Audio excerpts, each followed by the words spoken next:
அனைவருக்கும் வணக்கம். நண்பர்களே, வங்கதேச விமான விபத்து என்ற தலைப்பில் ஒரு கவிதை படிக்கிறேன், கேளுங்கள். வங்கதேசத்தில் விமான விபத்து, சுற்றுலா கப்பலில் தீயால் விபத்து, மனித உயிருக்கு பல வகையில் ஆபத்து, அடிக்கடி நடக்குது பேராபத்து.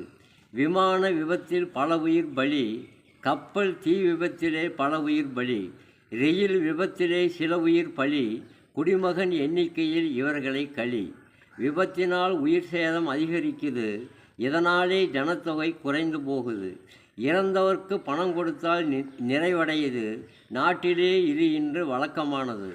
பலியான குடும்பத்திலே பரிதாப நிலை, துக்கமோ பல்லாண்டு நீடிக்கும் நிலை.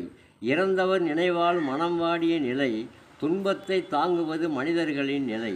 சொல்லாமல் வந்து சேருது வேதனை, எவ்வளவுதான் தாங்குவது சோதனை. மனிதனின் கண்டுபிடிப்போ சாதனை, இறந்த பின் எடுபடாது போதனை. நன்றி, வணக்கம். படைப்பு வெங்கடேசன் மேய்ச்சி.